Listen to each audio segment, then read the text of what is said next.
반갑습니다. 화엄경 공부할 때는 대방광불 화엄경 이렇게 하는 게 좋습니다.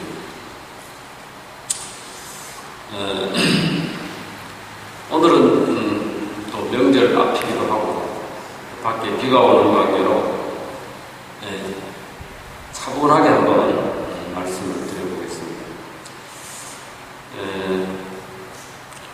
우리가 이제 지금 화엄경에서도 가장 끝에 있는 입법계품, 입법계품 내용은 이제 보살님들 공부를 해보시면 아시겠지만 선제동자가 수행을 하기 위해서 53선지식을 만나면서 그 하나하나 한 분 한 분 선지식을 그 법문을 다 공부하고 그렇게 해서 마지막에는 모연보살을 만나서 성불에 이르는 그런 과정을 이야기 형식으로 이렇게 해놓은 부분입니다.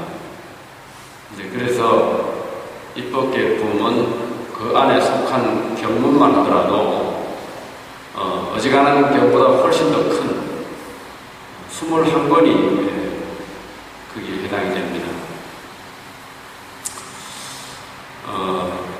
이제 일찍 법문 해주라고 저한테 연락이 왔었는데 제가 요즘 입법계품을 번역하는 그 과정이 있어가지고 그래서 나중에 선제동자 이야기 나올 때 그때 한번 합시다 이렇게 했더니 오늘 이렇게 인연이 됐습니다. 제가 맡은 부분은 자행동녀하고 선견비구 이 두 선지식인데 입법계품 전체적으로 하고 또 몇 선지식에 대해서 특징적인 것을 제 나름대로 공부한 걸 한번 말씀드려볼까 합니다. 입법계품에는 그 주인공이 선제동자라는 거 여러분 다 아시죠? 근데 이제 선제동자는 누구냐? 문수보살이 이 법회 해줍니다. 법회를 만든 주인이다. 문수보살은 어떤 분이죠? 부처님 제자 중에 지혜제이다 이러죠. 부처님 제자 중에 10대 제자 안에서는 사리불이 지혜제이고 보살 제자 중에는 문수보살이 지혜제이다 이렇게 되어 있습니다. 그래서 이 입법계품에 나오는 선제동자를 비롯한 이런 대중들은 어떤 생각을 가지고 있어야 되느냐? 이미 안욕따라 삼약삼보리심을 발했다, 발심을 했다 이겁니다. 이것은 그냥 발심이 아니에요. 소승 발심이 아니고 대승 발심입니다. 그렇기 때문에 사리불 존자를 비롯한 10대 제자는 여기에 끼일 수가 없어요. 그러니까 오늘 법회에 동참한 여러분들은 실컷 좋건 간에 자기가 생각했던 생각하지 못했던 간에 대승발심을 한 사람이 이 자리에 계신 겁니다. 이게 무슨 소리냐 하면 입법계품을 설하는 그 즈음에 문수보살이 복성이라고 하는 성에 가서 사람을 간택을 합니다. 이름이 복복자 복성이야. 여러분들도 전생에 지금 살기가 편하신 분도 있고 살기가 어려운 분도 있을 테지만 이 자리에 오신 것은 복이 많고功德을 지은 게 있기 때문에 이 자리에 오신 겁니다. 지금 내가 현재 조금 가정 형편이 안 좋다. 이거는 순간적인 것이고 여러분이 복이 있기 때문에 이 자리에 오신 거예요. 우리가 육도죠. 육도는 지옥, 악이, 축생으로부터 사람과 천상까지가 육도인데 불법을 듣기 위해서는 인간이나 천상 정도가 돼야 불법을 들을 수 있죠. 그럼 그 밑에 지옥하기 축생 사막도는 불법을 들을 수가 없어. 왜냐? 고통받느라고, 지은 죄 받느라고 불법 생각도 못한다 이거예요. 그리고 이제 그래서 선제동자가 사는 동네 이름이 복성이라, 복곡자, 재성자. 대성을 하려면 전생부터 지어놓은 공덕과 선근이 있어야 할 수가 있는 겁니다. 여러분들 뭘 나눠주려고 하면 사람들을 만나서 절에 갑시다 이렇게 하려면 최소한 커피 한 잔이라도 사주면서 가자고 해야 돼요. 그냥 갑시다 이거 안 돼요. 그렇게 해야 되는 겁니다. 그러니까 그래 하려면 복이 있어야 된다는 거죠. 선제동자가 누구냐? 과거 전생부터 복을 많이 지어가지고 선제동자가 어머니 뱃속에 잉태되는 그 순간에 그 집안에 계속 좋은 일이 생겨요. 칠보가 부족하고 창고마다 검은 보화가 그득그득 들어오더라요. 그래서 쉽게 말하면 선제동자는 그 집에 복덩이가 되어 있어요. 그죠? 복성이라는 곳에 선제동자가 복덩이라. 그러니까 문수보살이 여러 500명이나 되는 그 대중들 속에서 선제동자를 딱 찍어가지고 너는 오늘부터 나를 따라서 이제 선지식을 만나러 가자. 이래가지고 간택을 합니다. 근데 그 주위에 본자리에 끼지도 못하고 서가지고 밖에서 서성거리는 사람들이 누구냐? 사리부를 비롯한 여러 성문 제자들이 6,000명이나 있었답니다. 복성에 선제동자를 비롯한 그 무리가 500명인데 그 중에서 문수보살이 선제동자를 간택을 했는데 거기에 구경꾼으로 온 사람이 6,000비구, 사리부를 비롯한 6,000비구가 있었어요. 그러면 여러분 문수보살이 왜 안한존자도 있고 가섭존자도 있고 그 많은 존자들 중에 그분들을 간택을 안 하고 왜 선제동자를 간택했느냐? 우리가 성문, 영각, 보살 요 세 부류를 합쳐서 삼성이라 하죠. 삼성. 요 세 부류 중에 성문제자는 이름 그대로 소리성자, 들을 문자죠. 법문 듣는 걸 좋아한다는 거예요. 여러분 법문 듣는 걸 좋아해야 됩니다. 근데 법문 듣고 나서는 집에 가서 다시 한번 생각해보고 좋은 게 있으면 그 집에 있는 가족이나 친구들에게 자꾸 퍼뜨려야 돼요. 그게 뭐냐? 화주입니다. 화주. 화주라는 것은 우리가 불사할 때 권선하는 사람 화주라고 하죠. 근데 그것도 화주지만 내가 들은 법문을 다른 사람에게 전해주는 이것이 본래 화주예요. 그 법문을 전해주기 위해서 법당이 필요하고 법당을 짓기 위해서 도시를 건설하는 사람을 화주라고 하지만 그래서 여러분들이 이 자리에서 공부를 하시고 법문을 듣고 나서 그 중에 기억에 남는 것 몇 가지를 다른 사람에게 전해줘야 그것이 곧 뭡니까? 덕보시고 그 다음에 보살기도라. 그러면 사리부를 비롯한 성문 제자들은 법문 듣는 걸 엄청 좋아하는데 실천이 부족하다 이거. 그렇기 때문에 문수보살이 그 많은 성문 제자를 다 제쳐놓고 얼굴을 딱 보고 상을 딱 보니까 선제동자가 제일 낫거든. 그래가지고 선제동자를 불러가지고 너는 어느 집에 사는 누구냐? 그리고 부모님하고 같이 만나가지고 그 이야기를 들으니까 부모가 그런다.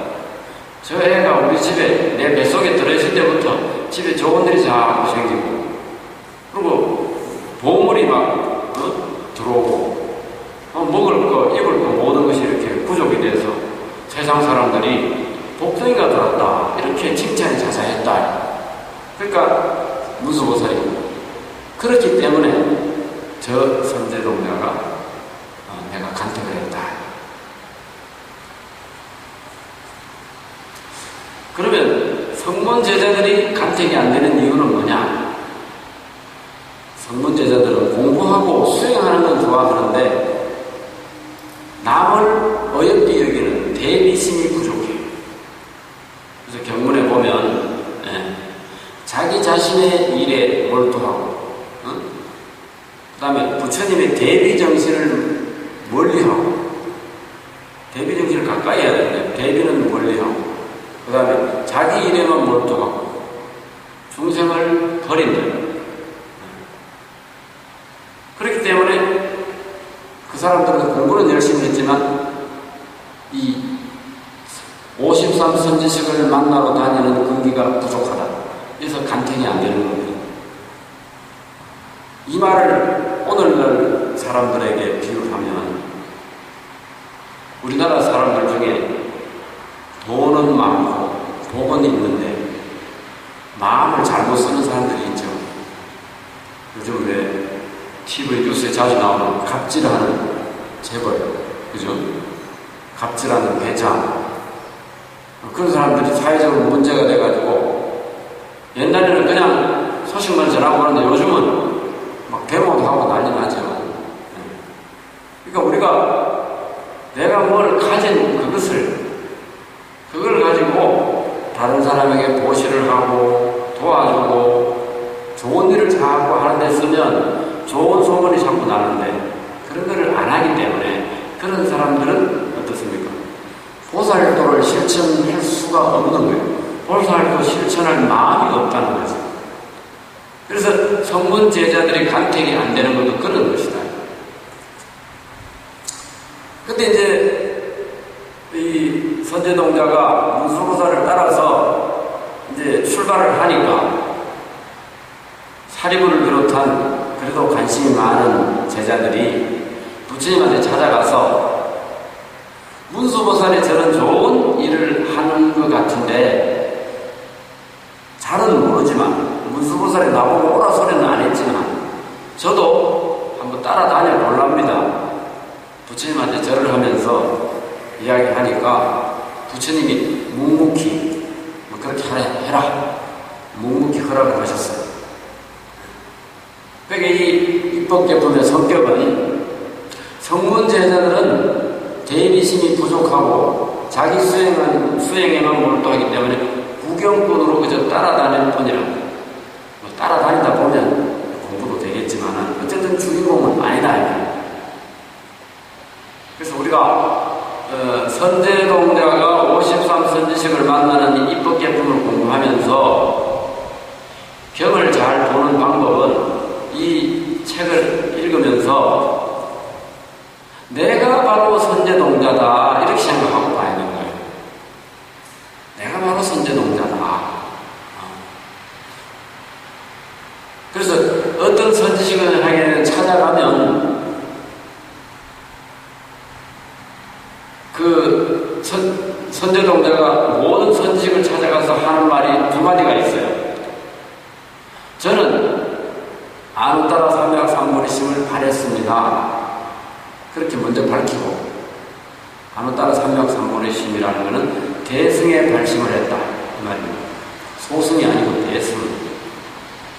그리고 그래서 저는 어떻게 하면 보살도를 잘 배울 수 있는지 어떻게 하면 보살행을 잘 행할 수 있는지 그것을 알기 위해서 선지식에게 제가 공부하러 왔습니다. 그리고 이제 선지식 발 아래에 절을 하는 겁니다. 모든 선지식한테 이 선제동자가 가서 다 그렇게 합니다. 근데 어떤 선지식은 발심을 해서 이렇게 왔다는 그 소리만 듣고 이 법상에서 내려가가지고 제자에게 절을 해요. 그런 장면도 있어요. 오늘 내가 맡은 부분에는 이제 그런 부분이 없어서, 근데 울산의 어느 절에서 법회를 하는데 그런 부분이 나와가지고 제가 이제 법문안 내려가가지고 보살님들한테 절을 했습니다. 그러니까 보살들이 어쩔 줄 모르고 막 그래 하더라고요. 그러니까 이게 보살도를 잘 실천하려면 내 마음에 상이 없어야 되고 하심을 잘 해야 된다고. 그리고 귀를 열어놓고 그 다음에 아까 말한 것처럼 내가 곧 선제동자다 이런 생각으로, 입법계품에서는 경을 읽는 내가 곧 선제동자다 이런 생각으로 경을 읽으시고 사경도 하시고 이렇게 알아야 합니다. 그러면 오늘 그 자행동면을 하기 전에 6번째 해탈장자를 한번 보겠습니다. 해탈장자는 177쪽에 있네요. 해탈장자는 이분은 연불을 하신 분입니다. 연불삼매를 익힌 분입니다. 여러분 평소에 연불을 어떻게 하십니까? 관세음보살, 남아미타불, 서가모니불 자꾸 부르죠. 요걸 이제 연불이라고 합니다.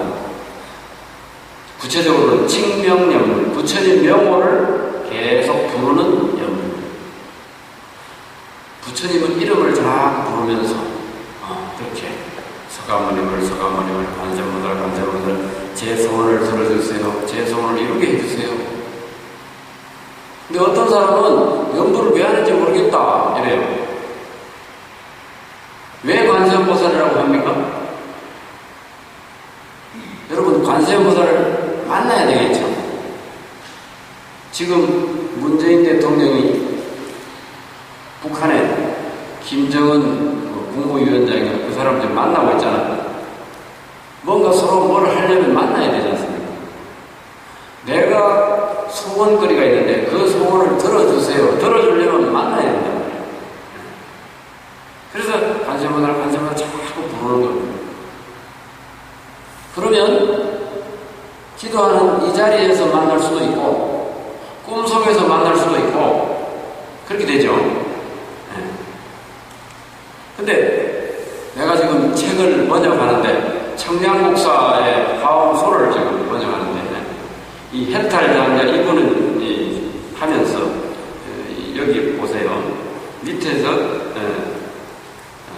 8째 줄입니까? 같이 한번 읽어보겠습니다. 이거는 여러분 공부한 건데도 내가 안락세계의 아미타열을 배려하면 마음대로 뵙고 전단세계의 금광명경열을 내지 사자장언세계의 피로자나열을 배려하면 다 뵙게 된다. 그러나 저 열애께서 여기 오시지도 않고 때문에 거기 가지도 않나니 모든 부처님이나 내 마음이 모두 같은 줄을 알며 모든 부처님은 그림자 같고 내 마음은 물 같은 줄을 알며 모든 부처님의 모습과 내 마음이 환과 같고 메아리 같음을 아나니 나는 이렇게 알고 이렇게 뵙는 부처님이 제 마음으로 말미암은 줄 생각을 한다. 여기서 중요한 것은 내가 아미타불을 만나려고 하면 바로 만난다는 거예요. 왜냐? 이분은 연불삼매를 얻었기 때문에. 여러분 아미타불을 만나려고 하면 아미타불을 부르면 바로 만나집니까? 안 만나집니까? 관세음보살 기도를 많이 하시는데 관세음보살 열심히 해가 만났습니까? 못 만났어요?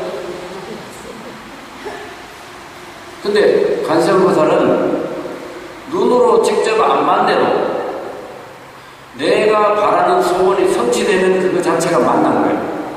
그죠? 네. 어떨 때는 지극하면 꿈속에 현몽가피를 내립니다. 네. 그런 거를 여러분들이 체험을 해야 돼요. 내가 기도했던 것이 100일 동안 열심히 했는데 100일 만에 성취가 됐다. 그럼 그 자체로 만난 거잖아요. 근데 이게 이제 모든 사람이 기도를 하는데 다 만나지는 게 아니야. 왜냐? 열심히 안 했기 때문에. 네.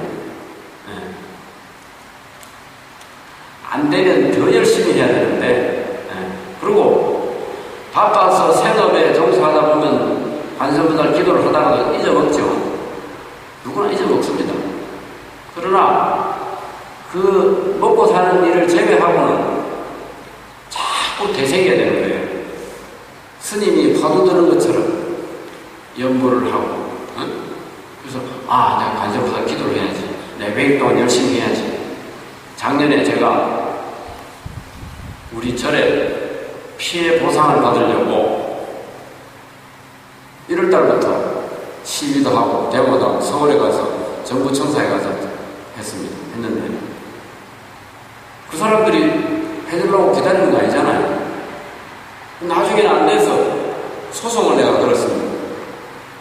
5월 23일 날 소송을 걸고 그래놓고 그때부터 이제 내가 우리 절에 있는 법당이 부처님 법당도 있고 삼성각에 산신, 칠성, 독성, 그 다음에 용왕관도 있고 조왕관도 있고 근데 거기 돌아가면서 다 절을 했습니다. 부처님한테만 빌어서 안 되니까 우리 법당에 있는 모셔놓은 분한테는 다 기도를 했어요. 그러게 열심히 했는데 소송에 졌어. 그럼 포기를 해야 될까요?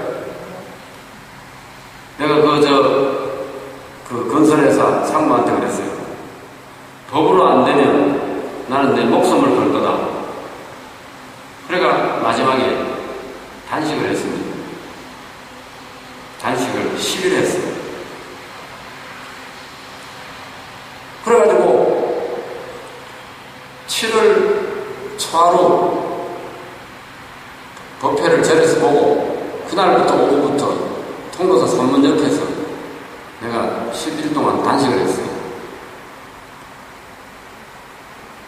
그래가지고 8월 31일 날 통도사 그 총무스님이 그 양산시장하고 만나서 타협을 봤다고 문제 해결됐다고 그래 단식을 풀고 절에 와서 딱 보니까 그날이 5월 23일부터 100일째 되는 날이야.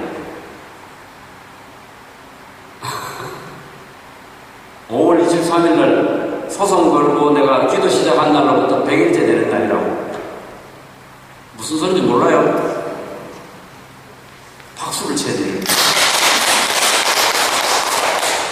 그래서 문제 해결이 된 거야. 이게 여러분들이 무슨 끝내 성취되어야 할 일에는 온갖 방법을 다 써야 되는 겁니다. 부처님한테 기도한다고 기도만 하고 앉았으면 되는 게 아니야. 사람도 만나고 시위도 하고 법원 앞에 가서 1인 시위도 했어요. 증거를 다 넣었는데 왜 기각을 주려고 하냐, 왜 판결을 안 내리냐. 그래 기각을 받았는데 이제 내가 약속한 대로 이제 내 목숨 걸 거다. 내 절을 지키려고 하다가 절을 못 지켰으면 스님은 죄인이잖아. 그러니까 나는 밥 먹을 자격도 없고 나 이러다가 죽을 거라고. 그러니까 그렇게 해야 되는 거예요. 연불이라는 그런 기도라는 건 성취될 때까지 하고 죽을 동 살동하고 자나깨나 하고 계속 그렇게 해야 되는 겁니다. 근데 절에 스님한테 축원문 하나 올려놓고 그러고 집에 가가지고 자기는 딴짓하고 100일째 회양되는 날 절에 오지도 않고 이러면 안 되지. 시작을 했으면 끝나는 날은 자기가 와서 공양물도 올리고 그리고 해가 한 번 안 되면 한 번 해가 안 되면 두 번, 세 번 해가지고 끝을 봐야 되는 거예요. 그렇죠? 근데 기도하는 사람이 간절하지 않기 때문에 안 되는 겁니다. 근데 이 해탈장자의 연불사면은 보세요. 내가 비로자나니나 아미타불을 부른다고 해서 부처님이 내한테 직접 오냐? 내가 또 아미타불 계시는 그 세계로 가나? 안 가죠? 부처님 나한테 오지도 않죠. 그럼 부처님 만나는 거예요. 꿈속에서도 만나고 비몽사몽간에도 만나고. 그러려면 삼매에 들어야 된다 이 말입니다. 근데 이것이 참 설명하기가 어려워. 이 청량국사 스님이 참 중국 불교의 대단한 스님인데 어떻게 설명을 하냐면 보세요. 모든 것이 화엄경에 나오는 약인용묘지 개송, 모든 것은 네 마음을 기다렸다. 네가 마음을 열심히 먹고 하면 부처님을 만날 수 있다 이거예요. 네가 열심히 마음을 안 먹고 열심히 안 했기 때문에 결국은 못 만난 거다. 그렇게 하면서 인도에 부처님 당시에 3대 미녀가 있었다는 겁니다. 3대 미녀가 있었는데 대구에는 3대 미녀가 누굽니까? 옛날에는 능금 아가씨도 있고 했는데 부처님이 생존하셨을 때 이 대지도론이라는 그 책에 나오는 사람입니다. 비아리국에는 암마팔이라고 하는 미녀가 있었고 사바제 나라에는 수만나가 있었고 왕사성에는 우발라 반나라는 그런 미녀들이 있었는데 어떤 형제가 남형제 세 사람인데 이 형제가 옛날이니까 요즘처럼 뭐 인터넷 채팅도 안 되고 그죠? 무슨 영상통화도 안 되잖아. 그러니까 너무나 이쁘고 잘생겨서 한번 만나고 싶은데 쉽게 말해 연애를 하고 싶은데 방법이 없는 거예요. 얘들이 상상병에 걸려가지고 삼형제가 똑같이 막 열심히 그래 만나려고 하는 거예요. 그러니까 뭐 이름을 막 부르면서 요즘 말로 하면 우리나라는 김태희가 최고 미녀라고 하네. 김태희 만나고 싶다 하니까 밤낮으로 김태희 얘기했죠. 관세음보살을 만날 때 관세음보살하고 똑같습니다. 열심히 관세음보살을 만나려면 일구월심이 돼가지고 해가지고 잔할게나 해가지고 이 삼매에 들어버리면 그럼 관세음보살이 올 수 있는 통로가 열립니다. 통로가. 그러니까 이 미녀를 생각하는 그 남자 총각의 마음도 마찬가지라는 거죠. 어떻게 한번 만났으면 내가 소원이 없겠다. 그죠? 이 세상에 나가 물어보세요. 관세음보살을 만나라고 관세음보살 기도하라 하면은 안 할 사람이 있지만 네가 열심히 일주일만 열심히 기도하면 누구 만나게 해주겠다. 이러면 할 사람 많이 하겠죠. 그래가지고 이 사람들이 밤낮으로 해가지고 잠시도 멈추지 못하다가 마침내 그 형제 중에 한 사람이 꿈속에 그 여인을 만난 거예요. 만나가지고 데이트를 하고 차도 먹고 그래가 막 자기 소원이 풀린 거라. 턱 깨버리니까 꿈이더라고요. 꿈에서 깨가지고 생각하기를 그 여인이 김태희가 나한테 오지도 않았고 내가 그 가지도 않았는데 어떻게 꿈속에 같이 밥도 먹고 차도 먹고 뽀뽀도 하고 어떻게 이게 가능했을까? 그게 뭐냐? 일구월심 그 사람을 생각하는 마음이 간절하기 때문에 그렇죠.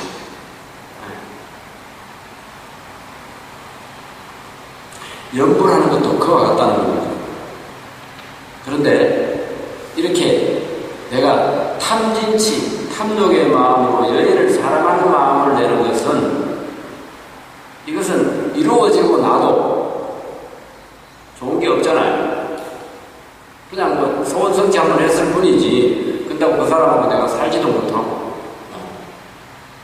그러니까 탐진치로 만들어진 일은 그렇게 허망하지만 관세음보살 기도나 아미타불 기도를 해가지고 열심히 내가 소원을 성취하려고 열심히 노력해가지고 하면 자기 소원을 성취할 수 있다. 그리고 연불삼매를 그런 식으로 설명을 하는 거예요. 그래서 내가 이 이야기를 누구한테 제일 먼저 전해줄까 하다가 오늘 법왕사 여러분한테 이제 이야기하는 거예요. 네. 연불하는 것도 그와 같이 열심히 하라. 네. 보현보살이 화엄경에 나오는 이야기입니다. 이 해탈을 얻어서 부처가 됐어요, 보현보살이.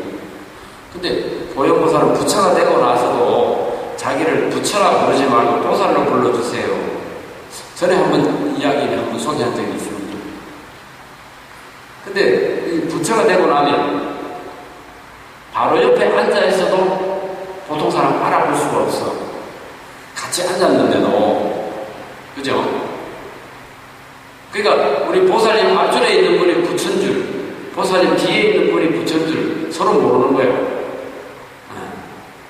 근데 불가사의 해탈 경계에 들어가 버리면 얼굴만 보지 그 사람 마음은 못 보잖아요. 그래서 부처님이시여 보현보살이 어디 갔습니까? 안 보입니다 하니까 부처님 빙그레 웃으면서 보현보살은 네 바로 옆자리에 앉아 있느니라. 이 사람이 보현이란 말입니까? 여러분 옆에서 여러분 속 태우고 말 안 듣고 밖에 나가 운동한 짓 하는 남편, 부인 이런 사람이 여러분에게는 부처님인 겁니다. 썩 내는 사람도 부처님이고 바람 피는 사람도 부처님입니까? 부처님이에요. 대신 그분들이 엉뚱한 짓을 잠깐 해서 그렇지, 그 사람들로 착한 마음을 낼 때는 부처님만큼 착한 마음을 낸다 이 말이에요. 그래서 이 해탈장자는 이런 연불삼매를 얻어서 하는데 일구월신 열심히 하면 연불삼매는 성취된다, 그런 이야기를 하고요. 자, 오늘 공부할 자행동요.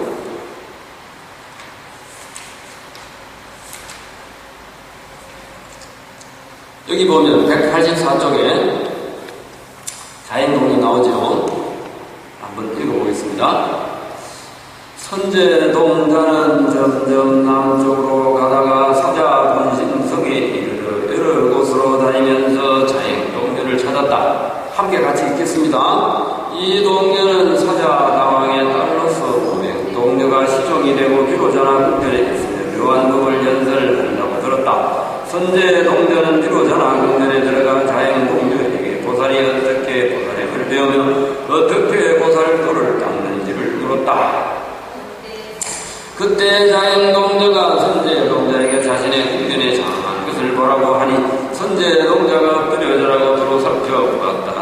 낱낱 벽과 기둥과 거울과 장구 등에 다 벗겨 일체가 차발식으로 조차 보살행을 닦고 큰 서거를 만족하고 공덕을 부족하여 등명각을 이루고 요 법률을 굴리다가 연간에 드시는 일이 영상처럼 나타나니 마치 깨끗한 물속에 허공이를 섬기는 모든 물상이 비치는 듯 하였다. 이런 것이 모두 자행동녀가 과거에 심은 선들의 힘이었다. 여기까지 읽겠습니다. 이게 이제 우리가 선지식을 만나러 가면 그 선지식 그 사람 얼굴만 봅니까? 우리가 친구 집에 가면 그 친구 얼굴만 봅니까? 아니죠. 친구가 사는 집도 보죠. 이 화엄경에서는 이런 걸 뭐라 하느냐, 선지식 그 자체는 발을 정자 정보라고 하고 선지식이 사는 집이나 주위 환경을 의보라, 의자를 의자, 의보라 이렇게 말합니다. 그렇죠? 의보와 정보가 항상 함께 하죠. 우리 어릴 때 말 안 듣고 이러면은 다리 밑에서 주워왔다 이랬잖아요. 그러면 그 말들은 아이가 다리 밑에 옛날에 60년대 이럴 때 가면 거지들이 그냥 음악을 쳐놓고 살았습니다. 거지 얼굴은 보지도 못하고 그 음악 쳐놓고 사는 그걸 보고 꼬마들이 아이고 내가 저 사람 딸이란 말이가 저 사람 아들이란 말이냐 이러고 막 돌아서서 혼자 울고 이랬어. 그러면 이제 엄마가 말 잘 들으면 죽은 놈 아니다, 다리 밑에서 죽은 사람 아니다 이러고 이제 하죠. 그러니까 말 잘 듣게 만들고 이랬는데 그때도 마찬가지로 역시 다리 밑에 가가지고 그 사람이 사는 모습을 보니까 가난에 찌들어가지고 매일 밖에 나가서 거지 노릇을 해야 먹고 사는 그런 환경이잖아. 그게 이게 의복입니다. 본인 얼굴도 그렇고 사는 환경도 그렇고 기가 차죠. 근데 여기 이 54분의 선지식들은요, 하나같이 전부 다 부자고 잘 살고 금원 노화가 가득하고 그렇습니다. 우리 실상 주지스님이 처음에 올 때는 여기 이런 훌륭한 건물이 없었죠. 우리 불자님들이 모두 다 열심히 기도하고 스님 기도하고 해가지고 이런 법당이 생긴 거예요. 그때는 이래 와서 백보자 해놓으라 이러면은 법당도 좀 시원찮은데 그거 와서 또 해야 되나 이런 생각을 좀 했지요. 근데 지금은 오락하면 그래도 이제 법당도 넓고 좋잖아. 그죠? 우리가 보시하고 이렇게 건선하고 이렇게 해가지고 이런 공간을 만들었기 때문에 이런 경을 읽으면서 기도하고 이럴 수 있는 자리가 생긴 겁니다. 이게 전부 성근으로 모인 거예요. 여러분들이 성근을 안 심은 것 같지만 성근을 심었기 때문에 여기 온 거라. 그러니까 성근도 심고 전생에 지은 복덕이 있기 때문에 여기 와서 불교 공부를 하고 있다는 거예요. 그러니까 여러분들은 선제동자하고 같은 부류라. 사리불 같은 그런 성문제자 부류가 아니고 여러분들은 마음만 내면 언제든지 보살도를 행할 수가 있어요. 그거를 공부하게 하기 위해서 이렇게 스님이 1년 365일 백보자를 하는 겁니다. 그러니까 그거를 잘 새기세요. 근데 오늘날 우리 한국 사회를 한번 보십시오. 이 53선지식은 전부 다 전생부터 성근을 쌓고 복을 지어가지고 이리 훌륭한 곳에서 사는데 요즘 말로 하면 금수저들이잖아요. 이거를 경전에서 숙식선본이라 해요. 숙세의 선근 공덕을 심었다. 근데 우리나라는요, 아버지가 회장이면 아들, 딸도 회장이죠. 물려받으니까. 요즘은 교회에서도 아버지가 목사면 아들도 목사, 그래가 세습이 된다 하더만. 근데 이 세습되는 사람들은 공부를 안 해도 자격을 안 갖춰도 회장하죠. 우리나라 1세대 재벌들은 그래도 고생해가지고 만들었죠. 2세대, 3세대 회장, 재벌 2세, 3세 이런 사람들은 무자격자들이 많습니다. 고생도 안 해봤어요. 아버지가 회장이 어느 날 그냥 회장 자리 물어보다가 하다 보니까 가진 건 돈밖에 없으니까 갑질을 하는 겁니다. 그 사람들한테 사실 이법 깊은 경을 보여줘야 돼요. 우리나라가 잘 살려면 그런 사람들이 아파트 투기하고 위장전이 못하게 하고 그 돈을 가지고 경제개발에 자꾸 투자를 하도록 만들어야 되는데 요번에 뉴스를 들으니까 자꾸 투기를 해가 그러니까 조사를 해보니까 한 사람이 64채의 아파트를 갖고 있더라는 거예요. 그런 사람들이 그 아파트 여기 사고 저기 사고 해가 돈 남기는 그것 때문에 빈익빈 부익부가 심해지고 어떻습니까? 서울대 졸업해가지고 취직을 해도 아무리 열심히 노력을 해도 아파트 한 채 못 사요. 그런 사람들이 정신을 차려야 우리나라가 살기 좋아지는 겁니다. 대통령이나 정치하는 사람들한테만 자꾸 책임을 물지 말고 돈 가진 사람들이 잘해야 돼요. 타고난 금수저들이 대비심을 가지고 여러 사람에게 좋은 일을 하고 그렇게 해야 됩니다. 이 선제동자의 국법 이 소식 속에 그런 것을 자꾸 이야기를 하는 겁니다. 그래서 이 자연동료는 반야바라밀로 장엄하는 문을 익혔어요. 반야바라밀로 장엄하는 문이라는 건 뭐냐 하면 우리가 탐진치 삼독심으로 보면 아까 이야기한 이쁜 아가씨 만나고 싶은 마음 또 뭡니까? 돈 투기해가지고 돈 벌려고 하는 마음. 서울에서 투기를 해본 사람이 나한테 와서 얼마 전에 이야기하기를 5년 전에 4억짜리 아파트를 근근히 샀답니다. 어떤 사람이. 근데 5년 뒤에 기획부동산에서 전화가 와서 그 11억에 팔아줄 테니까 팔아라 하더라는 거예요. 그러니까, 야, 아파트가 미리 올랐다, 5년 만에. 그러면 4억에서 7억이 더 붙어야 11억이 되잖아. 그러면 5년 만에 더블 더 넘었죠. 근데 팔라고 했더니 옆에 부동산을 좀 아는 사람이 네 그거 팔고 거리에 나 앉을래 이러는 거예요. 그걸 팔아가지고 새로 그거하고 똑같은 아파트를 살라니까 12억 하더랍니다. 5년 전에 4억 주고 겨우 마련했는데 그게 5년 뒤에 11억이 됐는데 새로 살라고 그러니까 12억 하더라고요. 그 아파트 팔 수 있습니까? 돈 많은 사람은 팔고 또 하고 그래가지고 빚내서 하고 투기하고 그러잖아요. 돈 없는 사람은 겨우 마련했는데 그래야 된다는 거예요. 이게 우리나라가 이 돈 가진 사람들이 열심히 일하는 사람들 그 돈을 다 뺏어가는 겁니다. 부동산 투기라는 게 그런 거예요. 열심히 일해가지고 벌어놓은 거를 돈 가지고 돈놀이 하는 사람들이 다 가져가는 거예요. 그래서 빈익빈 부익부 이렇게 심해지는 겁니다. 근데 이 선제동자가 만나는 선지식들은 하나같이 좋은 환경에 사는데 그것을 가지고 갑질도 안 하고 투기도 안 하고 그리고 여기 또 한 선지식 보면은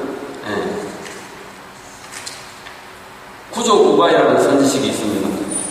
이제 다음 시간에 공부할 분인데 14번째 구조구바이라는 선지식은 어떤 분이냐? 이분은 여성이잖아요. 우바이니까 조그마한 그릇에다가 음식을 만들어가지고 자기 집에 오는 사람 모두에게 음식을 대접하는 겁니다. 음식도 그냥 음식이 아니고 향기 나는 음식을 대접합니다. 그래서 이 구조구바이 이분이 왜 음식을 대접하느냐 하면 자기 집에 와서 손님으로 왔으니까 먹을 거, 입을 거, 선물도 주고 이래야 되잖아요. 그렇게 해서 사람 마음을 만족하게 해주고 난 뒤에 그 다음에 진리를 설해주는 겁니다. 그래야 된다는 거예요.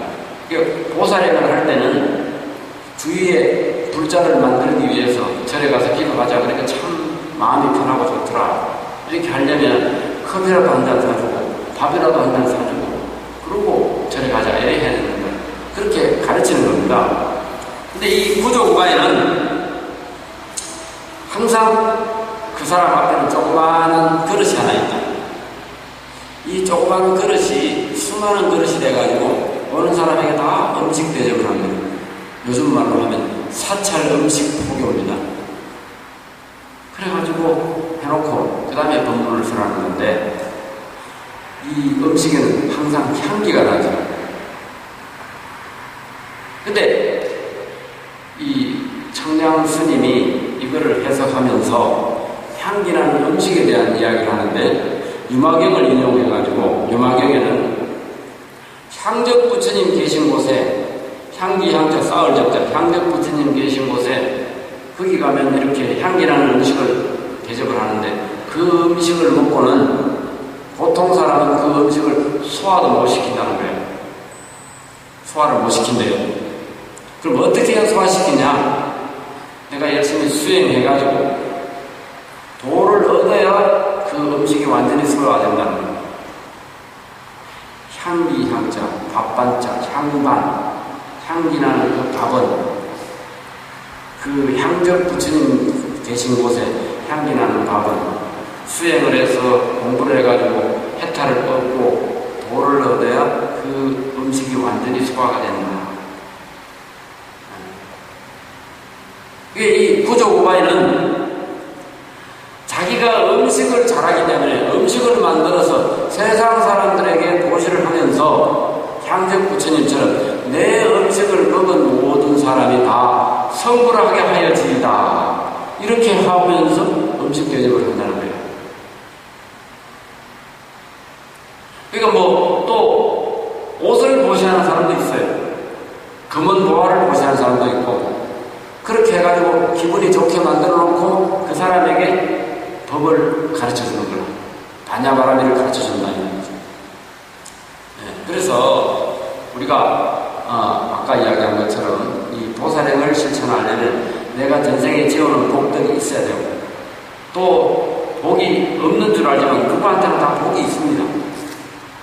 그 복을 어떻게 갈라 쓰느냐에 따라서 복이 점점점 늘어나죠. 나는 복이 없다. 복을 안 쓰면 없어요. 복을 쓰다 보면 복이 생깁니다. 좋은 친구를 자꾸 만나면, 나쁜 친구는 멀리하고, 그죠?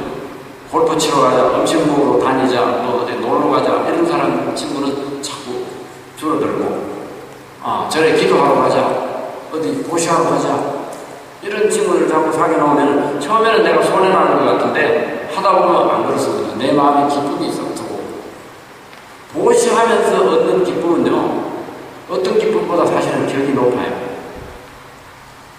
이제 실천해보는 사람만이 아는 겁니다. 그래서 오늘 그 자행동녀 이런 분들, 또 이제 두 번째 선견비구를 한번 볼까요?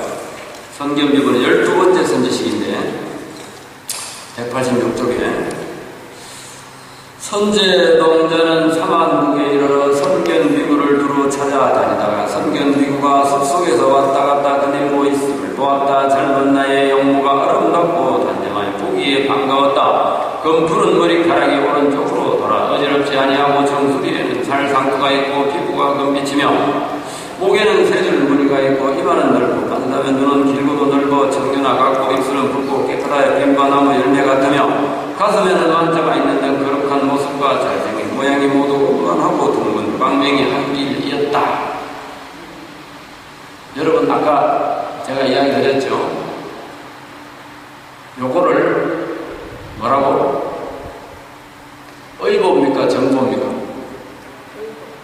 응? 이 선견비구, 몸에 대한 설명이잖아. 그럼 그게 의보입니까? 정보입니까? 확률은 50%야. 선지식 그 사람의 몸 자체는 정보라고 그랬죠.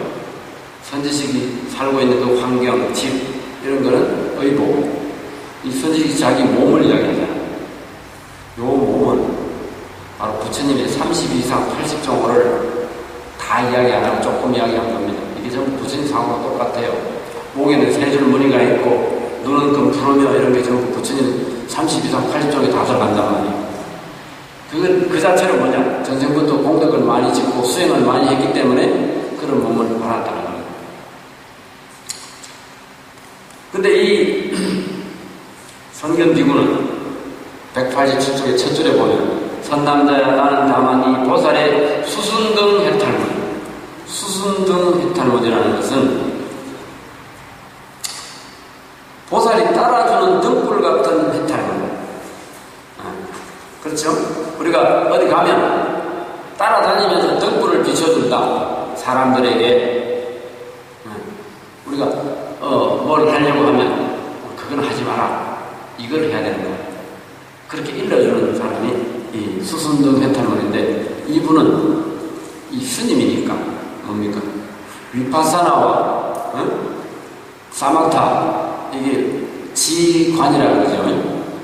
이게 이제 명상하는 겁니다. 명상 중에 사마타하고 위파사나를 함께 해서 안야바라미를 얻은 그런 비구다. 그렇기 때문에 어떤 사람이 무슨 일을 하려고 하면 따라다니면서 좋은 방법을 일러준다는 거예요. 그렇게 해라, 그렇게 해라. 그건 하면 안 된다. 이게 뭐냐? 수순등 했다는 거예요. 등불을 비춰주면서 따라다니면서. 삼안이라고 하는 게 뭐냐? 눈이 세 개가 있어요. 삼안국이죠. 눈이라는 거냐? 중생의 눈, 또 우리가 삼안이라고 하면 세 가지인데, 하나는 현실을 보는 가관, 또 공을 보는 공관, 그 다음에 진리를 보는 중도관. 부처님은 눈이 두 개가 있는데 둘 중간에 뭐가 있죠? 여기 이마에 있는 건 뭐라고 그래요? 백호상이라고 그러죠. 부처님 눈 사이에 흰털이 있다. 그게 백호상이라고 그러죠. 요것이 뭐냐? 진리를 보는 눈 아닌 눈이다. 이 사망국에 있다는 것은 그런 진리를 보는 눈, 이 반야배라는 바라미를 이루었기 때문에 그렇다는 겁니다. 그래서 어디 가면 그 사람에게 잘하고 못하는 일을 다 분별해서 그렇게 가르쳐주는 그런 능력이 있는 분이다. 그래서 여러분들 불교를 어렵다 하지 말고 이렇게 사경을 하고 법문을 듣고 법문 듣고 나서 사경하면 더 구체적이고 경이 너무 길다 이렇게 생각하지 말고 하다 보면 아 이래서 이런 말이 있구나. 근데 제가 이 입법 제품을 보면 항상 과거, 현재, 미래, 전생, 금생, 내생 이야기가 다 나옵니다. 그러니까 우리가 대승불교에서는 세세상행 보살도잖아요. 우리가 현실을 살다 보면 돈이 최고인 것 같고 우리가 태어나서 죽으면 끝나는 것 같고 이렇게 생각하는 요 중생심인데 요 중생심에서 벗어나려면 우리가 기도를 하면서 자꾸 이래 해서 내 마음속에 신앙의 힘을 키워야 됩니다. 신앙의 힘을 키워야 되는데 신앙의 힘을 키울 생각을 안 하고 자꾸 돈벌이만 몰두하는데 돈 벌어서 사실은 필요도 없어요. 많은 돈은 필요가 없다고. 64채나 되는 아파트를 뭐 하려고 그걸 삽니까? 왜 그걸 자기가 가지고 있어요?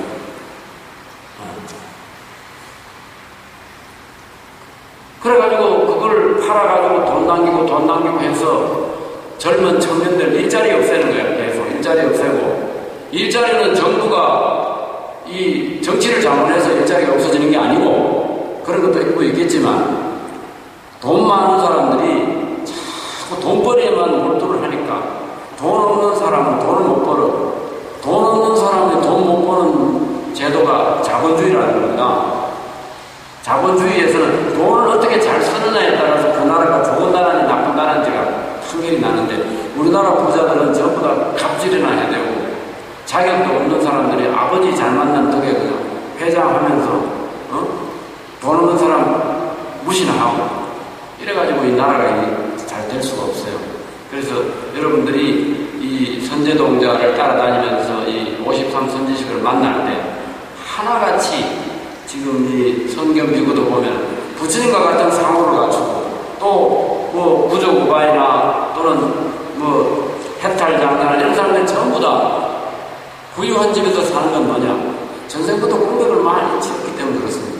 복을 쌓았기 때문에 그래요. 근데 그것을 현실에서 어떻게 쓰느냐에 따라서 그 사람이 좋은 사람, 나쁜 사람이 되는 거예요. 그래서 불교를 공부하는 이유는 바로 그런 데 있어야 됩니다. 돈 자랑할 게 아니고 내가 마음을 잘 쓰는 자랑, 남을 이롭게 하는 자랑을 해야 그래야 이런 입법계품, 선제동자처럼 선제동자는 한 사람에게서 배우는데 만족하지 않아요. 53명을 찾아다니고 다 공부를 해가지고 그분들에게 다 찾아다니면서 저는 보살도를 잘 닦으려고 하는데 이걸 가르쳐 주십시오. 항상 두 가지 질문을 합니다. 이게 뭐냐? 항상 배우는 자세잖아요. 돈 좀 있다고 남 무시하고 이러면 못 쓰는 거라. 죽을 때 돈 가져가는 거 봤어요. 그래서 우리 불자들은 내 생을 걱정해야 됩니다. 다음 생에 내가 어떤 복을 받을 건지.